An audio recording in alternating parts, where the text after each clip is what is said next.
Today we're making you a Google Doc expert by showing you 5 simple steps you can take to make things work faster and a bit smarter. Let's open a new doc by typing doc new and see what we can do there. By default, the Google Doc will open in a page format, and you can see it right there. We have a clear page, you can do page breaks, and that's fine as long as you are going to print the doc. However, if you are not intent on printing the doc in the future, it's much better to switch to something else, what is called Pageless. Let's go to File and scroll down a little bit to the page setup. In here, you have 2 options. You have Pages, which is our current setup, and Pageless. Let's switch to Pageless and click OK. So several things have happened. First thing, you will notice that now I don't have pages at all. I don't have page breaks. I don't have borders. So I have just a canvas that I can work in. Another thing you can do, you can now go into the view and click on text width and select how much of the canvas you want to use for the text. Default is medium. We can click to full, and now I can take advantage of the entire page right there. So if you're not intent to print the doc, it is much better, in my opinion, to work in a pageless format. It gives you more space, more flexibility, and just a big canvas for scrolling back and forth. Another feature of Google Doc that not many people are aware of is @ and the things that you can do with it. My favorite one is today's date. All it takes is typing @ and today's date, and that will automatically insert today's date. You want to mention someone in your doc, type @ and type their email. Name. Their name will automatically be added to your doc. What else we can do? We can do drop downs. So for the drop downs, you have a lot of options, but let's just do project status. And so now you have an actual drop down menu within your Google Doc that you can use. You can just try it by yourself. If you click @ you can do all kind of fancy things like voting and variables and tasks or placeholder chips, or you can basically create a table for you as well. Maybe you don't need all this fancy stuff, but I'm pretty sure that a neat emoji will bright up any doc, regardless of what you're working on. Titles is another cool feature of Google Doc that I don't see many people use, so let's have a look at what it actually does. Let's go ahead and change all of our agenda from normal text right now to normal text. Let's change it to heading number 1. So this is going to be heading number 1. I'm going to change that to heading number 1 as well, and I will do the same to all other items.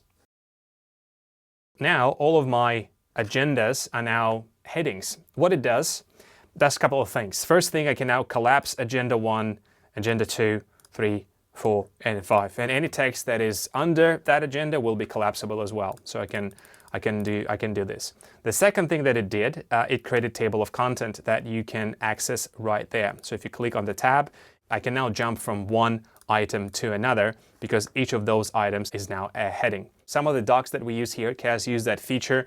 For instance, our Schoology expectations and common agreements use that, so we can see the table of contents, and then we can also collapse some of the sections that we are not interested in. All of this is done through the combinations of headings and then headings 3 and so on. Really neat feature to organize long texts and create table of contents.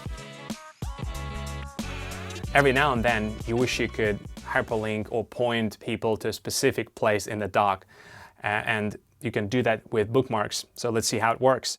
With the agenda items that we have, let's imagine that I want to point people to this specific thing. I don't want to share the entire doc. I mean, I want to, but I want people to go straight to here. What to do?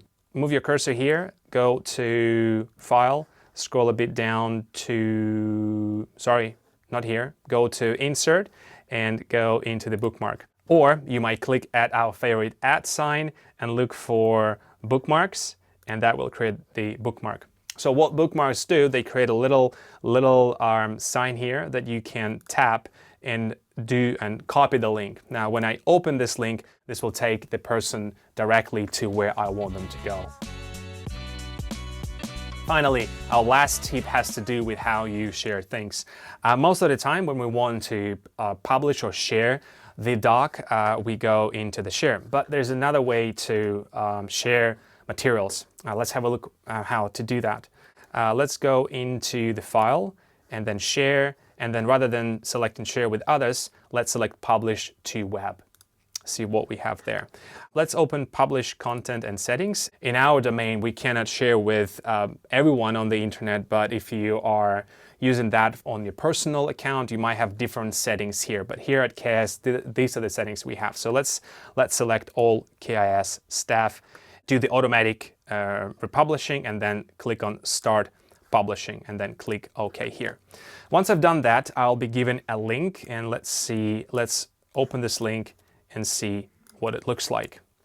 Now, this is what the published doc looks like. So first thing you'll notice that I don't have the menu at the top. I don't have this part here. So it looks more presentable, more like web page. It's not, I mean, you can still see that it's published using Google Docs, but it looks a bit neater than sharing the doc this way. And we have a few examples here at KIS where we've published some documentation this way. This is our using AI tools guidelines, and this document has been published this way.